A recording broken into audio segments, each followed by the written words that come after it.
Dalam Khazanah ajaran Islam, kisah Dajjal serta munculnya Yajuj dan Ma'juj merupakan bagian dari rangkaian tanda-tanda besar hari kiamat yang menggugah hati setiap mukmin. Kedua peristiwa ini bukan sekadar cerita masa depan yang misterius, tetapi juga peringatan ilahi agar manusia selalu menjaga keimanan, ketakwaan, dan kesiapan diri menghadapi ujian terbesar menjelang akhir zaman.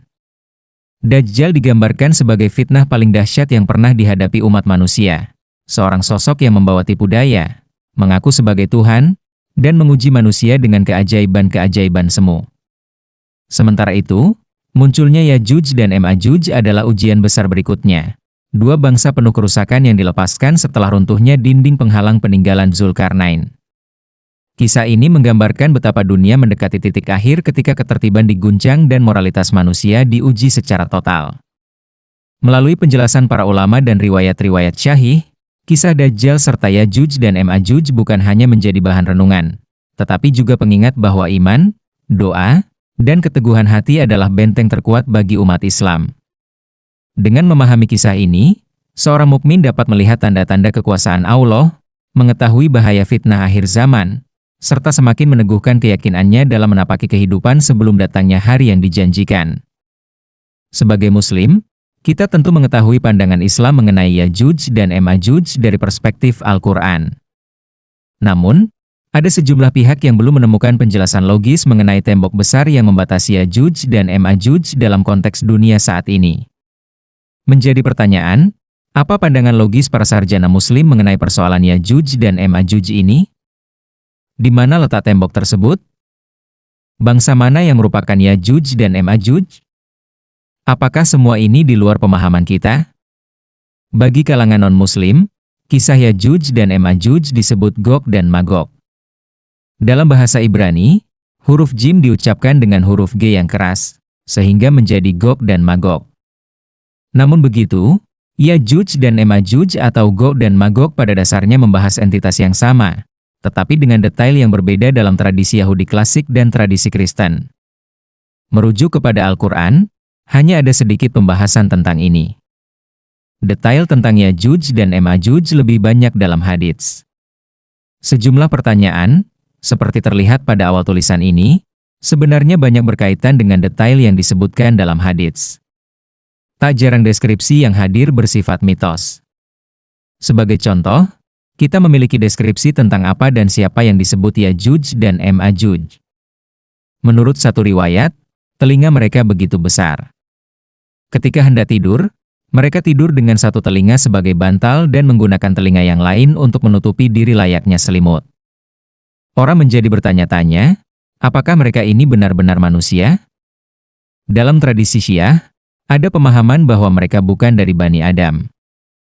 Mereka adalah spesies yang berbeda. Jadi siapa mereka sebenarnya?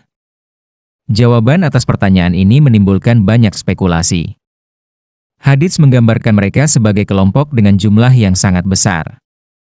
Dikisahkan ketika pasukan Yajuj dan Ma'juj ini bersiap menyerang, bagian depan pasukannya di Suriah dan ujung pasukan paling belakang berada di Khurasan, sebuah gambaran jarak yang sangat jauh. Ketika Yajuj dan Ma'juj ini mendekati sebuah danau, mereka akan minum dari air danau tersebut.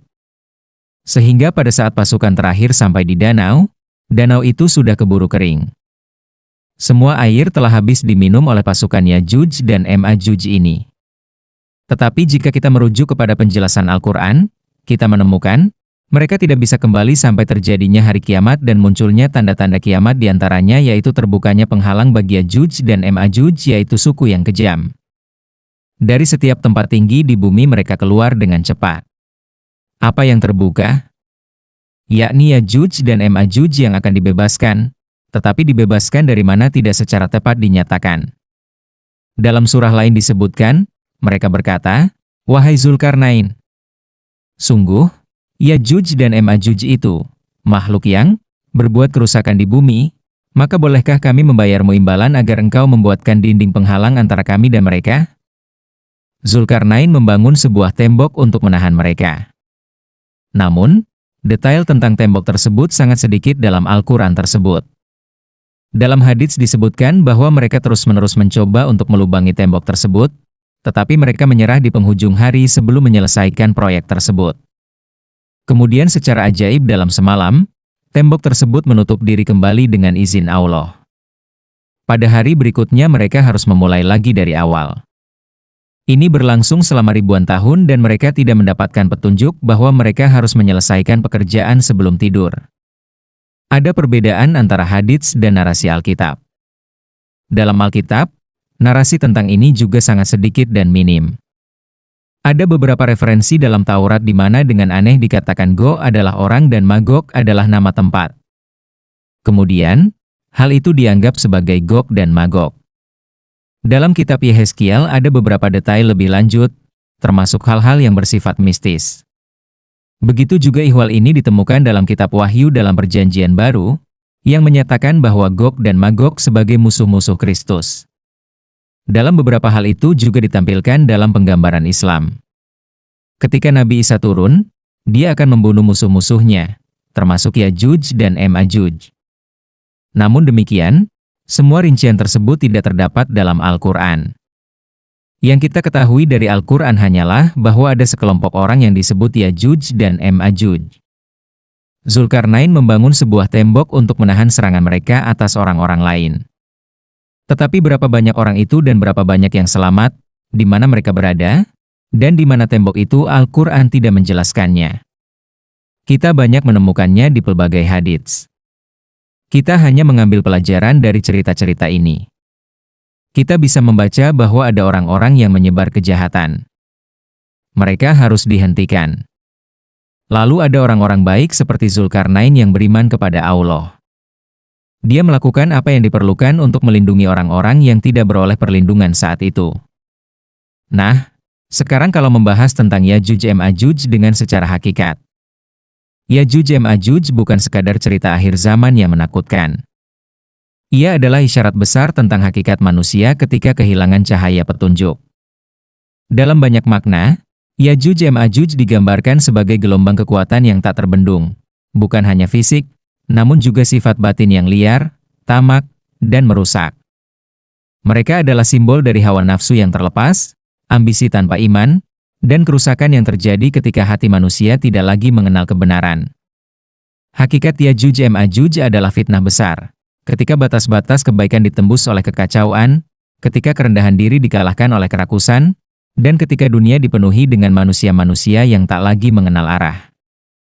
Mereka mencerminkan bagaimana manusia dapat berubah ketika jauh dari nur ilahi, bergerak cepat, tak terkendali, dan menyebarkan kerusakan tanpa memikirkan akibat. Di balik kisah tembok Zulkarnain, ada pesan batin yang dalam, bahwa benteng terkuat bukanlah besi atau tembaga, melainkan benteng iman yang menjaga manusia dari sifat-sifat destruktif yang bisa bangkit kapan saja. Selama hati manusia masih teguh, tembok itu tetap berdiri. Namun ketika fitnah akhir zaman mendekat, tembok itu runtuh bukan karena lemah, tapi karena manusia sendiri yang tak lagi mendengar peringatan. Hakikatnya, Yajuj Majuj mengajarkan bahwa kebaikan harus dijaga, iman harus diperkuat, dan hati harus dilapisi dengan kesadaran. Karena musuh terbesar bukanlah makhluk yang muncul dari celah bumi, tetapi perilaku manusia yang lupa siapa Tuhannya. Dan ketika fitnah itu datang, hanya hati yang bersandar pada Allah yang akan tetap tenang dalam badai hiruk-pikuk kerusakan dunia. Ketika Yajuj Majuj menguasai manusia, itu bukan hanya tentang munculnya gerombolan makhluk perusak di akhir zaman. Hakikatnya jauh lebih dalam, ia adalah saat ketika manusia dikuasai oleh sifat-sifat yang serupa, kerakusan tanpa batas, ambisi yang membutakan, dan hawa nafsu yang tak lagi dapat dikendalikan. Yajuj Majuj adalah simbol dari gelombang kerusakan batin yang perlahan tumbuh dalam diri manusia sendiri. Mereka menguasai bukan dengan senjata, tetapi dengan melemahkan hati. Mereka masuk melalui pintu yang telah dibuka oleh manusia yang lupa pada cahaya Tuhannya. Pintu kesombongan, ketamakan, iri, dan ketidakpedulian. Ketika sifat-sifat itu merajalela, manusia berubah menjadi makhluk yang hanya mengejar dunia, lupa pada jiwa, dan buta pada kebenaran. Inilah kekuasaan Yajuj Majuj yang paling halus, mengubah akhlak sebelum menguasai jasad. Dalam hakikatnya, Yajuj Majuj menguasai manusia ketika batas-batas moral hancur, ketika kebenaran menjadi asing, dan ketika suara nurani tenggelam oleh hiruk-pikuk fitnah zaman. Mereka tidak hanya datang sebagai pasukan fisik, tetapi sebagai gelombang budaya, pemikiran, dan gaya hidup yang menggiring manusia menjauh dari kedamaian iman. Di titik itu, manusia tidak lagi terjajah dari luar, tetapi dari dalam dirinya sendiri. Namun, para pemilik hati yang terjaga tahu bahwa kekuasaan mereka hanyalah ujian. Bahwa sebesar apapun gelombang fitnahnya, ia takkan menenggelamkan hati yang berpegang pada petunjuk. Karena tembok Zulkarnain bukan hanya kisah masa lampau, tetapi simbol benteng jiwa. Selagi iman kokoh, fitnah takkan berkuasa. Dan ketika dunia mulai dikuasai oleh sifat-sifat Yajuj Majuj, para hamba yang sadar justru semakin kembali kepada Allah, karena mereka tahu bahwa tidak ada kekuatan apapun yang mampu menaklukkan manusia, kecuali ketika manusia sendiri menyerahkan kendali jiwanya. Inilah pelajaran besar, bahwa musuh terbesar bukanlah makhluk yang datang dari balik tembok, tetapi sifat-sifat gelap yang bisa tumbuh di dalam diri.